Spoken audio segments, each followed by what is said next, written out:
ஜனநாயகன் படத்தை பார்த்தவருக்கு முன்ஜாமீன் வழங்கியிருக்கிறது உயர்நீதிமன்றம்.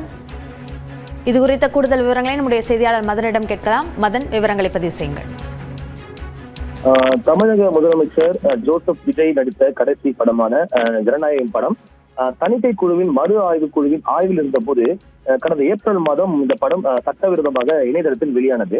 இது தொடர்பாக அந்த பட தயாரிப்பாளரிடம் ஒரு புகாரம் அளித்தது. அந்த புகார் அடிப்படையில் சென்னை காவல்துறையின் சைபர் கிரைம் போலீசார் அந்த வழக்கு பதிவு செய்து விசாரித்தார்கள். இந்த வழக்கில் சேலம் மாவட்டத்தை சேர்ந்த பிரதீப் குமார் என்பவர் மீதும் வழக்கு பதிவு செய்யப்பட்டது.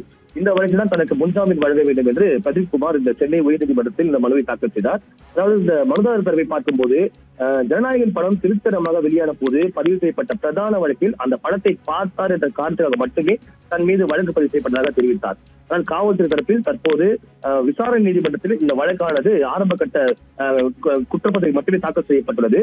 ஒருவேளை இவருக்கு கைது செய்து விசாரிக்காவிட்டால் இந்த படம் கசிவு தொடர்பான அந்த டிஜிட்டல் ஆதாரங்கள் கண்டுபிடிக்க முடியாமல் போய்விடும் என்று ஒரு எதிர்ப்பு தெரிவித்தார்கள்.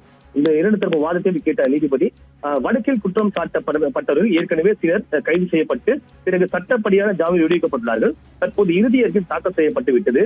ஆரம்பத்தில் ஒரு குற்றவாளியாக இவர் கருதப்படவில்லை என்பதால் சட்டவிரோதமாக வெளியிடப்பட்ட ஒரு படத்தை பார்த்தார் என்பதற்காக மட்டுமே இவர் மீது எந்த ஒரு தவிர்த்து வேறு எந்த குற்றச்சாட்டம் இல்லை என்று தெரிவித்து அவருக்கு முன்ஜாமீன் வழங்கி தற்போது இந்த உத்தரவை பிறப்பித்துள்ளார்கள். விவரங்களுக்கு நன்றி மதன்.